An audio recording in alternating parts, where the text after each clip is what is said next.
Thank you for taking the time to watch my video. I really appreciate it. If you enjoyed this video, please click thumbs up, as that will help grow my channel. If you'd like to subscribe, I'd appreciate that as well. And if you have any questions, feel free to leave those and I will respond. Again, thank you. So for this week's project, the first step is to decide what I'm going to turn. I don't have a lot of inventory of bowls that are ready to turn. You see over here, these bowls have been twice turned, so they were turned wet and allowed to dry. They've been drying for a long time, so they would be ready to turn. And then I also have some wood over here that is also dried but has never been turned, so they're going to be turned right from dry and they can go to their final shape. So I think for this week, the one that's calling me is this guy. This piece is referred to as a crotch piece. Now, I don't know that I've done a crotch piece on my channel before, but the reason it's called a crotch piece is this was the main part of the tree, or possibly could have been a branch on a larger tree. But then you have a split here where it goes in two branches, in this one in this direction and one in this direction. You can see here this in the bark. What that tends to do is when you have two branches out here, it's a lot of weight. The wind is moving them around, so they're always moving. They tend to compress the wood in this section and generally makes for a nice grain pattern. So I'm going to go ahead and turn this.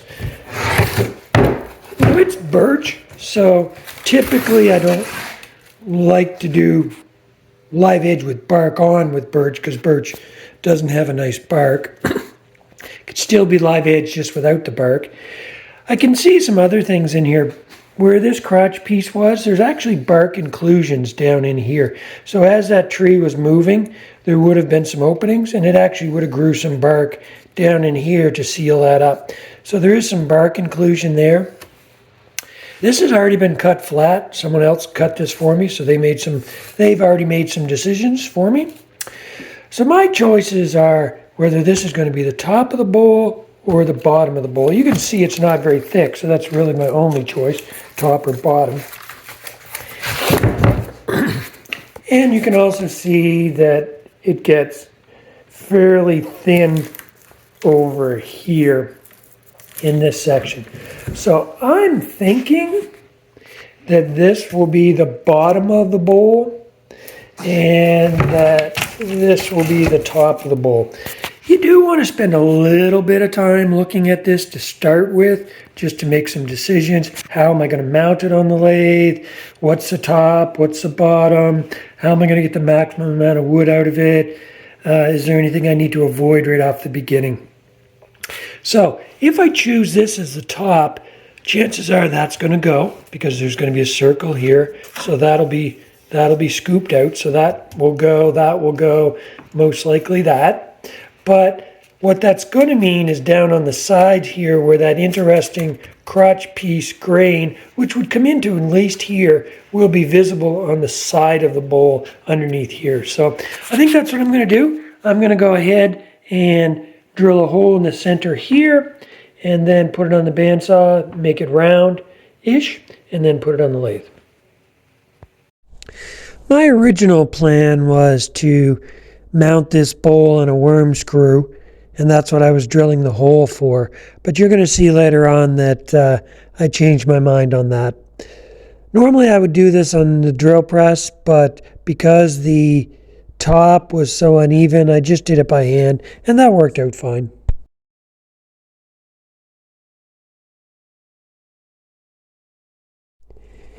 Here I mount the bowl with that hole that I drilled on my circle cutting jig, and I just spin it around the pin and that will cut the bowl round.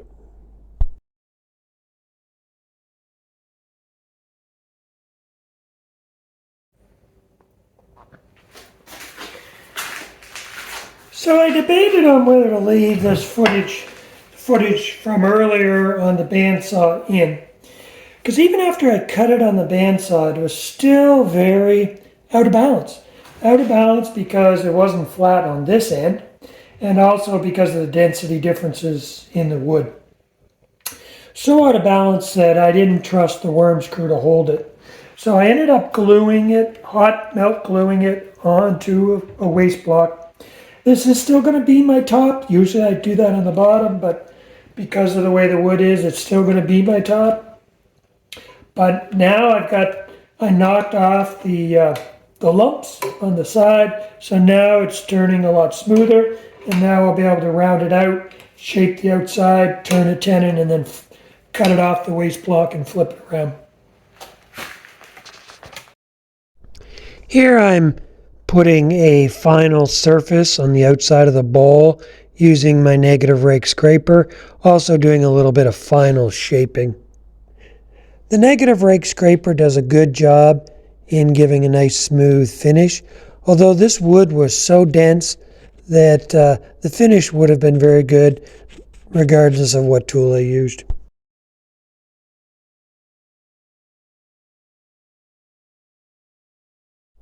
Here I'm just shaping a tenon on the bottom of the bowl. This tenon I use just to mount the bowl while I cored out the inside, and I later end up cutting this tenon off.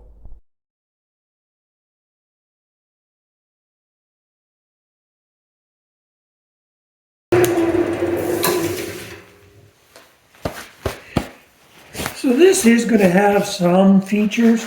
I'm not sure how far this bark inclusion here goes. That may go in deep enough that that's going to be a hole in the bowl, which is fine. I personally don't make a lot of bowls that'll hold cereal. So I don't mind a hole in the bowl.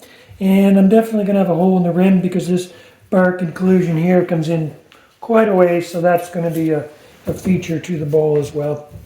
Beautiful wood, beautiful feature. So not only was it a crotch, but it was also spalted. So spalted is this black line here. So spalted crotch piece, that is kind of the holy grail of wood to turn.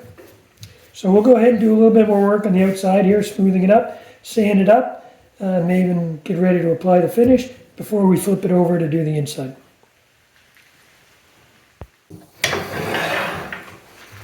That's ready for sanding. It's a smooth surface. Not any tear out, really. The wood was so dense I wouldn't have expected any. So I think I'm ready to start sanding that. I typically don't show you the sanding. It's a little boring. I started at 60 grit and worked my way up to 600. Now that the outside is finished, I just need to part it off, the glue block that I attached it with. So here I just use my parting tool and just cut through the glue surface until everything is removed. You can see I'm holding it with my hands in case it were to come off early so that I could catch it before it flies across my shop. Trust me, that has happened. The next thing is I'm going to stop it a little bit short, and with just a little bit still holding it, I can just snap it off at that point.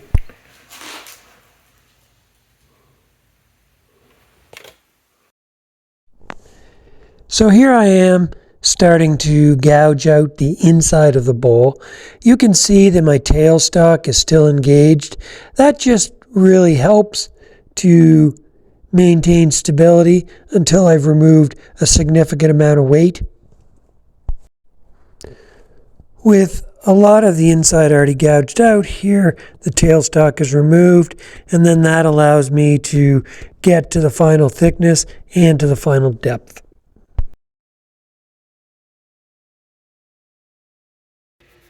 That's getting close to final wall thickness. I'll do a couple more passes on there, but it's getting quite close. Surface is very smooth, so that's good. And my depth, so how I typically measure depth is I just put my tool in there, put my fingers across and then bring it out. I've got a little bit more, maybe 1/4 of an inch or so to go on the bottom, and then that depth will be good. You can see here the spalting inside the bowl. Again, it is a beautiful, beautiful piece of wood. Not a very large bowl, but very beautiful grain pattern. Always when I move the tool rest in, I always give it a test spin just to make sure that it's not going to make contact anywhere. Best to find it out now. Continuing to cut the inside of the bowl, getting to that final thickness, and getting the bottom of the bowl flat. You always want to make sure that the bottom of the bowl is flat, because naturally, just the way you're coming down the side and across the bottom, quite often there'll tend to be a small hump in the bottom of the bowl.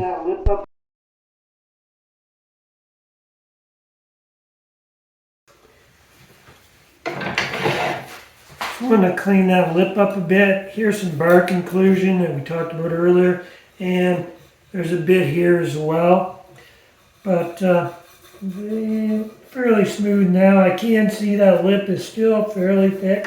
I'll bring that down a bit, but the wall thickness is pretty uniform, so it's not bad. And my final depth is good there now. Just clean up a little bit on the bottom of the bowl itself. Probably do that at this point with either my scraper or my negative rake scraper.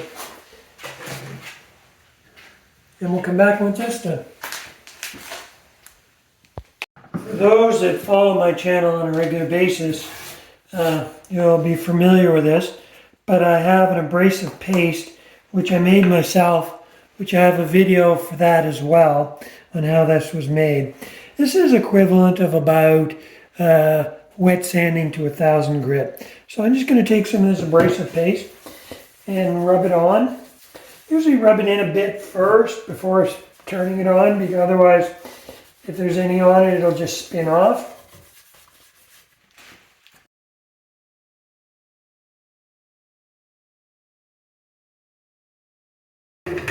Then what you want to do is you just keep changing the paper towel until it's clean, which means you've rubbed off all that abrasive paste. Next, I'm going to put a wax on, which will just be the final finish on it. That's a beautiful piece of wood. I think one of the nicest pieces of wood that I've ever turned. Again, the abrasive polish is also homemade, and I have that on, again, on that same video on how I made these. There you go. That's the finish. That's all that needs to be done to that. Now, I have to be careful when I do this outer rim, because obviously there's some rim missing.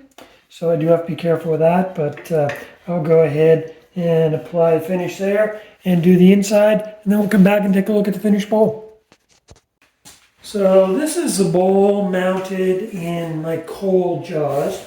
So that just allows you to mount a bowl and it'll hold it on the rim.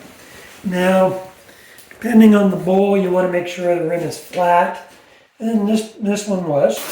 So I'm able to mount it there. So now I can spin this and I can turn this off completely, this tenon, and flatten it out. And then we'll be able to embellish on that. So we'll go ahead and do that now.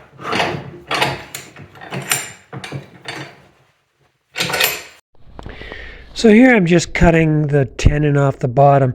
Now you'll notice that most of my work, when I've got it mounted in these jaws, is I'm cutting, but I'm pushing in towards the chuck as opposed to side loading it, because I do not want it to come out of the chuck. The other thing is, let you in on a little secret. Any wood turner, when they look at anyone else's work, the first thing they do is they flip it over and look at the bottom to see whether or not the person has taken the time to finish the bottom and to make it look professional. A lot of beginner turners will spend time at cleaning up the outside and the inside of the bowl and then tend to forget about the very bottom.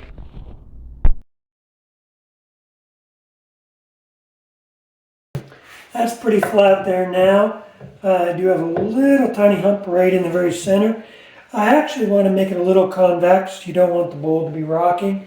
I may actually cut a little bit of a rim over here and make the whole bottom a little deeper. There, I have a rim on the outside, so I turned a rim right here and then took the rest of the bottom out flat. So now the bowl will have a better rim to sit on. There, I'm happy with that. Just give that a little bit of sanding and then we'll go and put my logo on the bottom. I believe I showed this on my last bowl video, but here I am just using my laser engraver to engrave my logo along with the species of wood and the date. In a previous video I showed this as well, but this is how I make leg extensions so that I can raise the laser engraver up so that I can engrave the bottom of the bowl. And these are just Lego blocks. The very bottom block is attached to my board and then I can just build it up from there.